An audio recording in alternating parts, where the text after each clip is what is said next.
Networking and Marketing Made Simple is for you, the business owner who has a product, a service, or a message that you believe in. My name is Scott Aaron, and each week we'll take a behind-the-scenes look into the real-world marketing and networking tactics and strategies for getting what you have in front of you to a lot more people. Thanks for spending time with me, and now let's get started.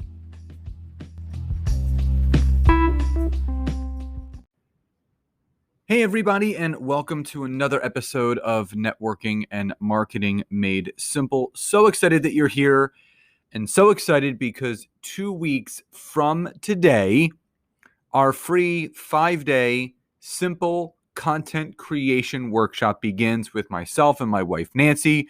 We're going to teach you all the things that you need to do to create content on social media for your business in a streamlined and easy way, but also how to repurpose a lot of your content so you don't always have to come up with new stuff. It's maybe old content repurposed, changed, and then reposted as something new and fresh as you touch it up. The registration link for the workshop is in the description of this episode. And crazy enough, we've only been promoting it for about 7 days, and we have over 200 people registered. So we are expecting anywhere between 400 to 600 people when all is said and done going through this workshop, and we would be so grateful and excited for you to join us. So also, as you saw in the name and the title of this episode, the 4 ways to get blocked permanently on LinkedIn. Now, there are more than 4 ways, but what I wanted to do was I wanted to kind of break down the 4 ways that people most likely will get blocked permanently on LinkedIn and what you can do to prevent it from happening. So the first one is to not go over the 100 connection requests per week limit, not per month, per week, not per day either, because I know there's people out there that are sending tons and tons of connection requests per day. You do not want to go over 100 connection requests per week. Now, for me personally, I've said this in previous episodes, I do not like to dance with the devil, so I don't even come close to 100 connection requests sent per week. I usually end up sending anywhere between 70 to 80 max, and I'm only doing it 5 days a week. I don't send connection requests out on Saturdays or Sundays. Those are my days of rest. I don't want to do business all the time. I'm active on social media as in every day there's something going out about my business and brand. But half the time I don't have my phone with me on the weekend. So I really give that time, those 2 days, and I advise all you to do the same, is just to kind of rest and relax on those days and recharge and get ready for the week ahead. So what LinkedIn has done, and this has changed over the last couple of years, it used to be 500 requests per week, 250 per week, 150 per week, and now it's down to 100 connection requests per week. And you'll start getting these little notifications from LinkedIn. You've been restricted by sending connections for 24 hours. Then there's a week, 30-day, and then permanent. So if you're on LinkedIn and you are just spam connecting people, just literally hitting that connect button, firing it off left and right, that is a one-way ticket to getting blocked permanently on LinkedIn. So my simple advice is safely send 15 connections a day, 5 days a week. That's Monday through Friday. If you do that, you will be safe. You won't be abusing the platform. LinkedIn will appreciate that because obviously you're being hyper-targeted and obviously you are abiding by what LinkedIn wants us to do. Because remember, we can't control the rules and regulations. We just have to abide by them. So that's number 1. Number 2, do not send more than 10 messages per day. Yes. So if you have 10 new people to message per day, that's great. But again, for me, I only send messages Monday through Friday. I do not send messages Saturdays and Sundays. Those are just my days of rest. So this does also not count any sort of gratitude or thank you message, back and forth in messaging, the happy birthday, the work anniversaries. This does not count towards that. The 10 message per day limitation is for first time outbound message for new connections only. So the safe range is what I tell my clients is 5 to 10 messages a day is completely safe. If you start going over that, you are running the risk of LinkedIn picking up on you mass messaging daily, which could lead them to permanently or temporarily disabling your account. So again, if you're on LinkedIn to build your business, if you're on LinkedIn to network and do all those things, if you can't message people, it's going to be really hard to do so. So really make sure that you do not go over 10 messages a day. Again, 5 to 10 per day, Monday through Friday. Take Saturday and Sunday off. Number 3, do not spam message or spam, quote unquote, add a note to a new connection request on LinkedIn. So there's a lot of people that do these cheeky and cheesy things where they'll add like this funny note to a connection request, thinking that they've been different and someone will more likely accept if that's the case. It's not the case. You're going to get ignored, and it's going to trigger LinkedIn to really watch how you're connecting with people. The second thing within that is that there's a lot of people that still are sending these spam drunkalog messages to new connections. They're either automated or they're 18 paragraphs in length. They're selling and pitching. Remember, I've talked about the magic formula. If you're going to message someone, well, first off, if you're going to add a note to someone that you know. Maybe you heard the person on a podcast or read their book or were introduced. If you don't know the person, just send the connection request. They're either going to accept or not, and both is fine. If you're going to message someone, make sure you follow my magic formula. State the person's name, reason for reaching out without pitching or selling, and you finish with a call to action. Hey, Jeff, great to be connected to you. I noticed that we were both authors, podcasters, and business coaches. Would love to hear how things are going, share more about what's going on with me, and how we can support each other here on LinkedIn. Anytime for a call or a Zoom.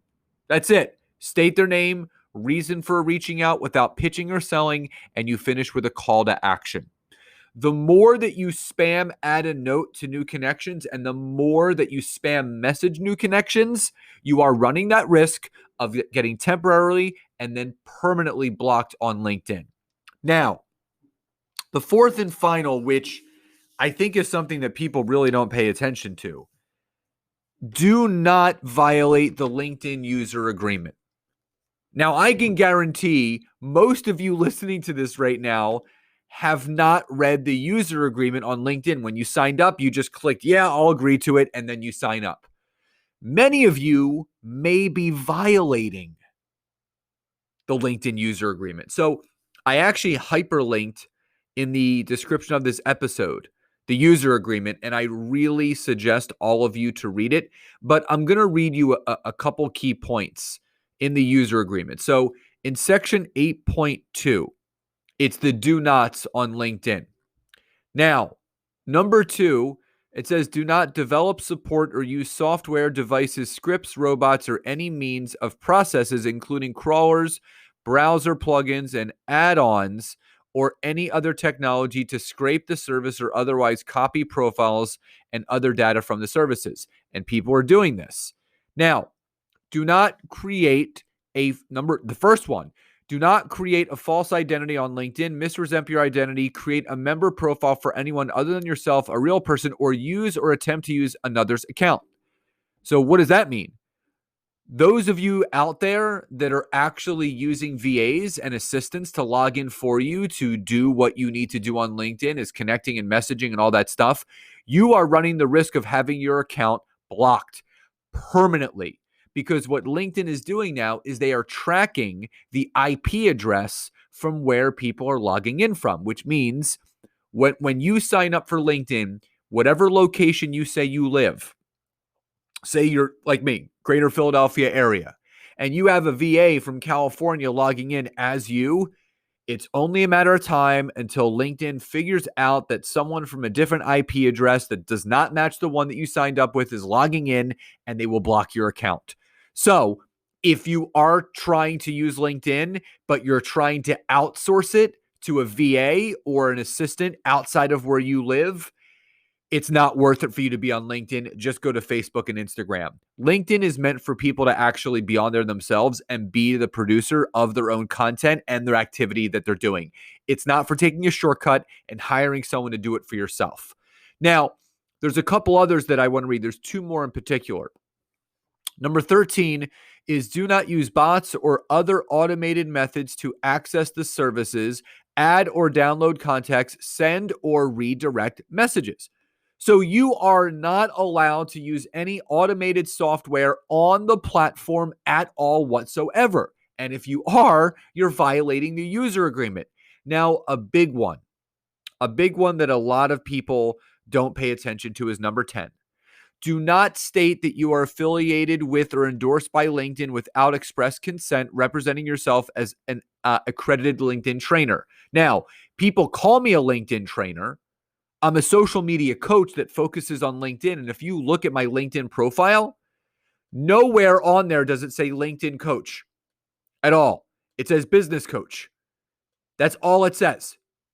And I had to update that because I was violating the user agreement by saying I'm a LinkedIn coach. So anyone on LinkedIn that's listening to this, or anyone that you know that is on LinkedIn that says they are quote unquote LinkedIn coach, LinkedIn trainer, if it was not accredited through LinkedIn, they are breaking the user agreement laws and they run the risk of having their account permanently blocked. So if you are a LinkedIn trainer like myself, do not mention that on the platform because you do not and you are not employed by LinkedIn. You are self-employed. So you are a social media coach or a business coach, and you may focus on LinkedIn, but that's as far as it goes. So remember, do not go over the 100 connection request per week limit. Do not send more than 10 messages a day. Do not spam message or spam add a note, and do whatever you can to take the time to read the user agreement to make sure that you are not breaking any laws and rules that pertain to the LinkedIn user agreement that you agreed to. And again, for those that want to really get great at creating simplified content, sign up for our 5-day workshop. The description and the link to register is in the description of this episode. We would love to see you there. So everyone, please enjoy the rest of your days, and I'll talk to you next time. Bye, everybody.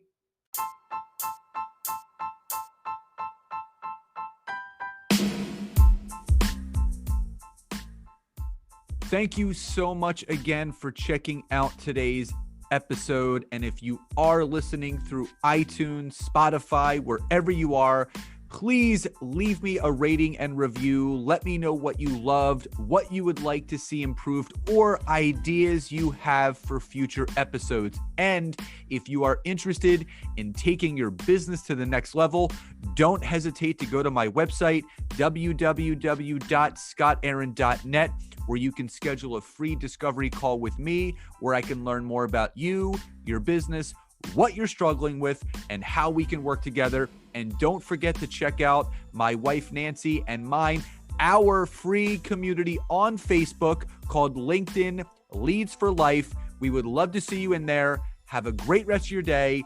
And thank you, everyone, for your support. Grateful for each and every one of you.